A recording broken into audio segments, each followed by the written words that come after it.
Hello, good weekend everybody.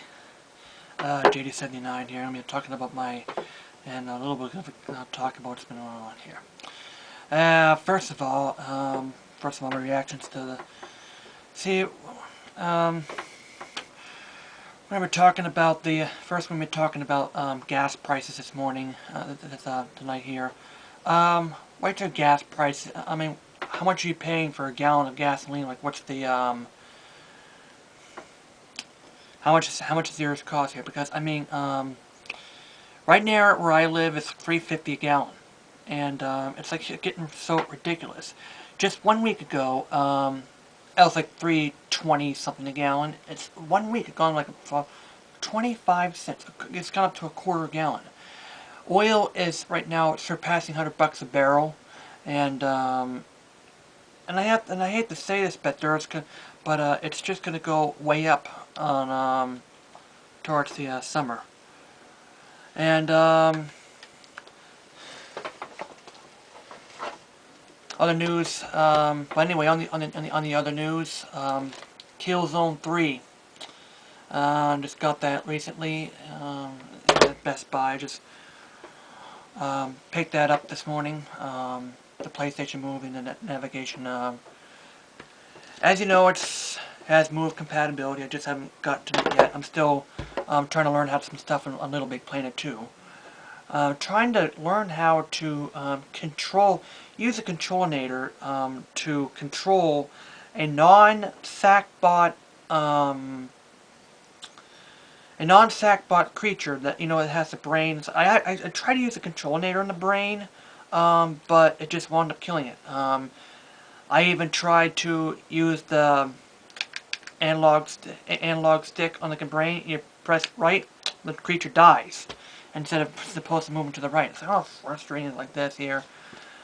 Yeah, you can control Sackbots with the controller of using a controlinator. But the thing is that I'm trying to figure out how I could be able to override that creature using the controlinator. Like open up the circuit and put a controlinator in it. Maybe I'll figure that out anyway. Other news. Sony is releasing Move.me for the PlayStation, that allows you to create your own software using the PlayStation Move. What I'm playing, and people are going to be saying, what am I going to be playing to do with, like if I want to do my software here. I like to be able to use software that actually, see if I can be able to have the Kinect sensor bar track the PlayStation Move. And yeah, I'm sort of excited about that. Sony is finally learning about homebrew software, and the thing about homebrew software is that I do stand with Sony on piracy and online hacking. And again, the people who hack the servers of Modern Warfare 2 are just nothing more than these low-life hackers that want to make everybody else miserable.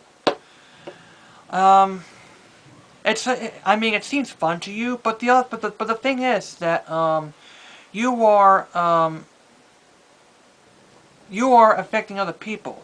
It's like this one account who has God mode on his hack PS3, got God mode on. I can't kill him, and he just kills other people, and I wound up losing there. Other people, and I saw other hacks here that freezes another team of 8-base players, and you try to go around you can't even do anything here. And those people, they deserve to be suspended for the PSN. They go to PSN to cheat and something like that. But on the other hand, not all hackers do that. There are hackers that want to tinker with the system, and they should be allowed to do it. And well, I agree. And again, well, I agree with Sony banning consoles for online hackers and stuff. You really got to be very careful on hobbyists who want to go into the system. And it doesn't matter if you're launching Move.me to allow you to program.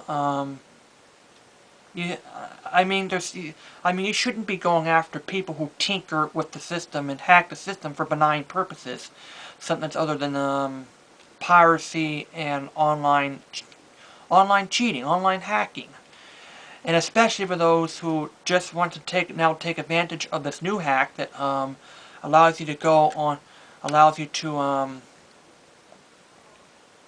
hack into the PSN and ban other people's accounts just because you hate that person. You hate that person, but you know,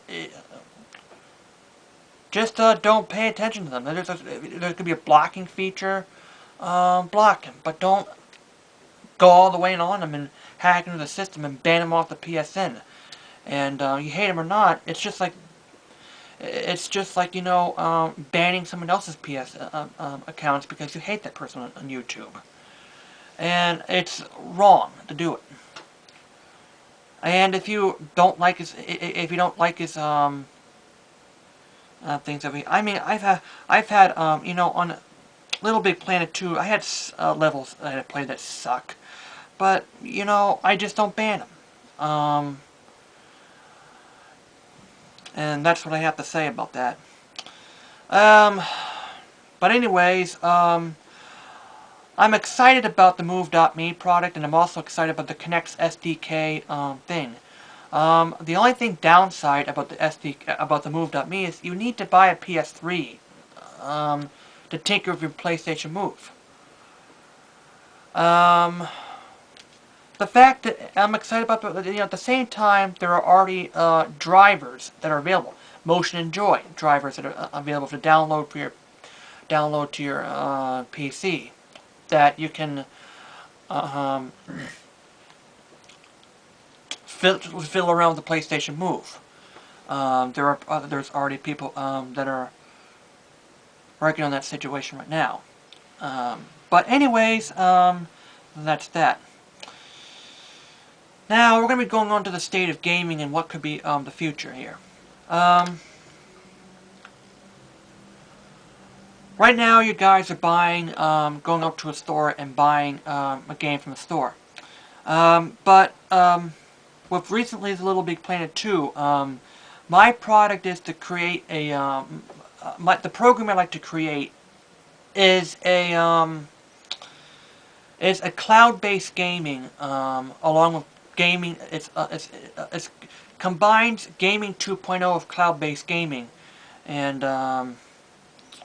what this does is that it allows programs to just put out a little sheet here, the landscape. You can use the PlayStation Move to sculpt the land and create the mountain, pull out the mountains and rivers and like this here. It will have a feature that I'm not that good at that. So therefore the program there's the randomizer that has here. You have levers like how high do you want your mountains. Is there like it's like a really watery place here. You can, or if not, you can just put rivers and like this, random rivers, random on the edge here, and like this, like random stuff here. That really makes it easier to create. And then you go into the programmers and you make a character, and also the mechanics of the character. So for instance, you create a guy that you rule around with the navigation here. That the guy moves forward with the animation and the legs here. You can move forward or back using pressing up and down the navigation controller and left and right to turn, or you can just go towards sort of a or you can just make a control mechanic that you can turn a guy where it is to turning here, and you use your PlayStation Move to use the PlayStation Move to swing your sword, or you can use a move, or you can have a gameplay mechanic that gets the camera inside the front of the eyes, and use the PlayStation Move as a gun that actually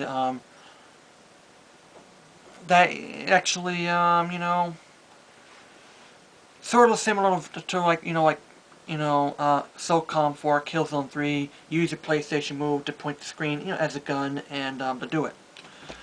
Or it can be just a cutesy game that uses a DualShock 3 controller and create a character. You use a navigation pen and jump the thing here. And basically, it's environment, your characters, or it could be an object that shoots out pressing the button. Whether right not here. And then it becomes basically this. If that comes true, oh,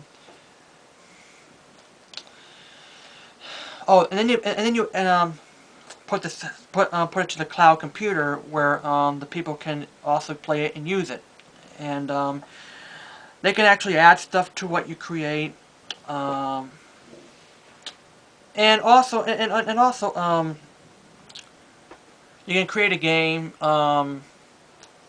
You have this one landmass here, but when you go off the edge, your computer starts generating random stuff, like according to this, and also this program. You have multiple landscapes here. You can play, for instance, you have a plane here. You have one town here, another town here, and another town here. You have this big plane. You put these things here, and it actually creates a randomly landscape that actually blends into the things, and doing this, a computer randomization and cloud gaming and gaming 2.0. And if it's easy to program the characters and the trees, and also the rooms that you can create in, like when you create a house, you go in there and the rooms are in like this. Or it can be a cave, and also buildings that can be used as sort of like housing buildings that you use in a Modern Warfare 2 game here, like cities. And that can also be a randomly created object here as well. But if that happens, once they created that, I think that the environment is going to be that. It's gonna be coming up to an environment where you're gonna be, instead of you're buying games that grow, instead of and that concept is you buy this game, you spend $60. It could be a silly idea. Heck, why do that? Where you can just go online,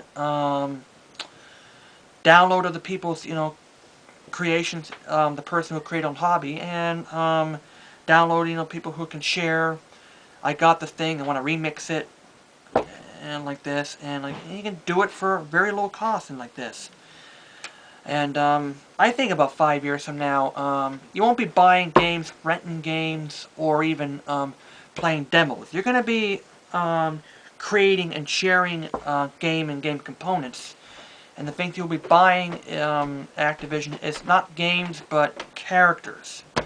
And or you can buy a character or game, a part of a game that you want to be able to play. And what's the difficult there is whether or not they improved these restrictions here. And yeah, the really thing is that you gotta let them remake those remix things here and resell up here. But as long as you heavily edited the thing and then resell it, and that's probably what the environment's going to be like 10 years from now. I mean, today, you buy it, it's really cool, and you still have that culture today. But 10 years from now, if my plan goes into fruits and vegetations, I mean, just go into your car or to buy a game, or even downloading for $15, it's kind of silly. I may be crazy about that, but that could happen about 10 years from now, even 5 years from now. If someone comes up with that idea like I'm saying about here. And lastly, I'm going to talk about the iPad 2. It's the same old thing, except it's thinner. It's thinner, Verizon. It's now supported by Verizon, maybe another phone company. It's thinner, has a camera, but otherwise, it's the same old freaking thing. Get a freaking laptop. I mean, It's about the same as an iPad, except it's very PC compatible. Look, if you have an iPod Touch, you already have an If you have an iPod Touch, you don't need an iPad. I mean, I have an iPod Touch. I can surf the internet. I'm fine with that. And just don't blow your money on that stuff. Yeah, Leisure Suit Gaming talked about the iPad 1, and I have to agree with Leisure Suit Gaming. And quite frankly, the iPad 2. Come on, Apple. Make the iPad PC capable. I mean, make it more open source. And you gotta make it more open source. And make it capable of acting like a PC. Because the iPad 2, and if I'm looking at the price, and the high-end iPad 2 costs $800. You can get a laptop that's capable more at the same price. The iPad 2 is a waste of money. And I mean, what do you do of what do you do of a PC these days? I mean, I use my PC to edit video, play YouTube stuff, and that's basically about it. I mean, like I'm saying, I'm taking my PC towards my gaming room, and because I mean, it's just. That's all I have to say about this. And actually, the last thing about desktop PCs. I mean, actually, I've been to Best Buy. They don't sell desktop PCs. And I think this. I don't know why. I mean, desktop PCs nowadays are just becoming a big. They're just becoming a big box nowadays. A big clunky box of something like that. I mean, because notebooks are certainly becoming more powerful. Notebooks and laptops are becoming so powerful, and they're probably not making any more. And and you gotta understand, like, these PCs are just becoming paperweights. I mean, excuse me, these PCs are just becoming big clunky boxes these days. I think I'll probably buy another PC about a few years from now, but it's gonna be probably a notebook, or hopefully an iPad that is capable of the same capabilities of a PC. I mean, you know, like take away the keyboard and just have a virtual keyboard and touch screen that you can just use as a mouse. But otherwise, you can run Windows 7 on it. You can run word processing unit on there. I'll buy the iPad if it's open source and it has the same capabilities that you can do on your PC. But as of now, the iPad 2, iPad 2 is, don't bother. I have an iPod Touch. And that's what I'm talking about today. This is me, JD out. And hope it's March now. It's warm.